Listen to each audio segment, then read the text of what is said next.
We, yo, so we just heard, man, Lou over here showing me videos while we on air. But yo, we just heard two of your songs, HNIC and Zombieland. So yeah, what's the story behind those two? Well, Zombieland basically kind of just breaking down kind of how I grew up. I grew up in Chicago, South Side. Okay, moved to that's why you got the Blackhawks. For sure, yeah, Black for sure, Sox, yeah. But you know, I come from like a drug infested area, family. I grew up foster home, stuff like that. So it's just some things that I've seen coming up, and I wanted to kind of put that into a context to where people can relate. Zombieland, I know the movie was coming out around that time when I wrote that song, so it was kind of parallel to that. So and you know HNIC, you know, which use your imagination to know what that stands for. No, everybody know what that means, Mr. Clark. Everybody know Mr. Clark. But you know, that concept is, you know, I want to be a boss. Everybody want to be a boss. I want to be around bosses with boss mentality. So, you know, you think like one, you move like one, you be one. You channel that, you know, be the entrepreneur spirit. So that's kind of where that song got, you know, this whole concept from. Got you. All right. So, I mean, you talked about obviously your past, just and how you grew up and everything. Right. How did you get into rap? Like, when did that start? Back in, I would say probably like '96. I used to be like real big into R&B. So that's kind of where that started. So wait a minute, did you sing? Were you a singer? Man, I used to sing like a bro.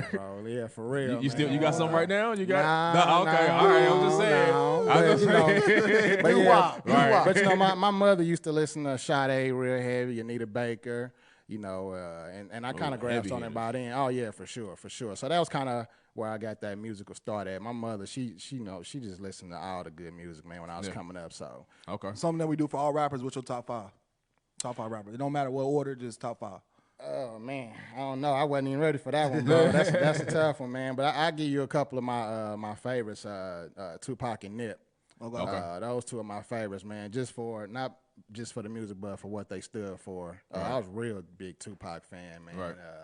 You know, just his background, the way he came up, the Black Panther Party, all that stuff. I was kind of drawn to that at a young age. So we all were. Yeah. Most definitely. For sure. Now you got an album coming out. Yes, sir. You just dropped the mixtape too. I just dropped the mixtape. Yeah, you just dropped the mixtape. Yeah. So what's your information again? So if people wanted to check it out, they know where it's at. So the mixtape I just put out is called "Loyalty Is a Lifestyle," and you can find it on all streaming platforms. Now what's your method behind that title? Well, you know, coming up, being in the game, whatever you want to call it. I ran the streets or whatever, and being around a bunch of different people, and you know, everybody's just not as loyal as you think they be. You know somebody for a long period of time, and it's a shame that you would know somebody that you think you would, and they cross you just, you know, out of the blue. Like people would be cool with you for years, you know, and all of a sudden they'll pull a false move. So that's kind of where that whole concept comes from. And I feel like loyalty is a lifestyle. I think it's something that we can apply to everything that we do. You be loyal to yourself, loyal to the people around you, respect yourself, you respect others. So that's kind of where the whole concept comes from. Where does your music inspiration come from? Like, where do you get your style? Because, you know what I'm saying, it has a lot of, like, I can hear a little Chicago, I can hear some Kansas City in it. Right. Most definitely coming up in Chicago, listening to the music back then, you know, Do Or Die, all them guys. Yes, you know, and moving here and peeping out Rich the Factor, and because man, Rich was like one of the first people I heard when I got here. So he most definitely was like, okay, if he doing music, I know I can do it too. So that was kind of one of them things when I first moved up here. I think that was like 98, 97 when I moved up here. So how did you get from Chicago to here? My family slowly migrated here, you know, one after another, and before I knew it, we were here too, me and my mom, and my brother. So yeah. You know, just my grandfather kind of had this thing where he was in Chicago, he was in Kansas City, so we was always back and forth. My like father's people's like Mississippi to Kansas City. So yeah, my grandfather from Mississippi. Yeah, and I got peoples in Chicago, so I can totally understand that. Oh yeah, that travel is like it's a hop, skip, and a jump. Oh yeah, it's about an 8-hour drive, I think, something like that. Yeah, totally and I still got family up there, Chicago, Elgin. So yeah, most definitely. I wanted to switch gears real quick. So as I mentioned, you know, my cousin, your wife, was on here before, Nefer Moore. You know, she does handmade soaps and what I'm looking for, cosmetics, you know, that kind of stuff, beard oil, all that kind of stuff.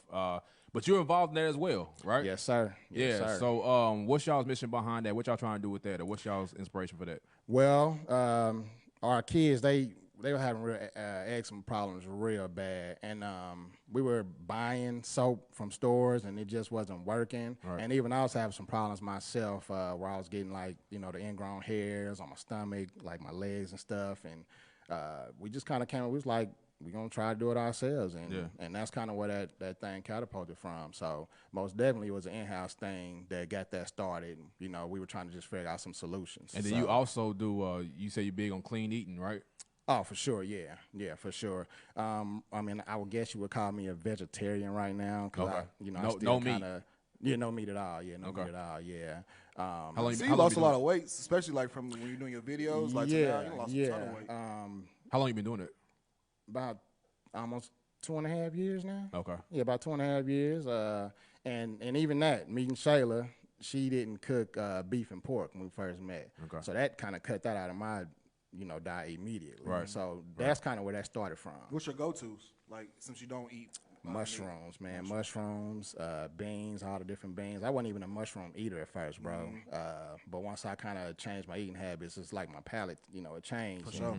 And I got a taste for mushrooms. Like, that's kind of my go-to. So, and there's so many different mushrooms, too. So, y'all might want to check into that. Yeah. The ones that are edible. So, as far as you go, like, how long you been in the game, you say? I made my first song, man, and my mother reminded me of this last night when we were talking back in like 2003. She had bought me a karaoke machine and a keyboard, and I rigged that thing up. I made my first song back in 2003, man. I had a little tape where I had like 3 songs on each side. I had to like play the beat one track, right. Flip it, put another sound in there, flip it. So these new ones don't know nothing about that. Oh nah. I was super dedicated, man. Super dedicated.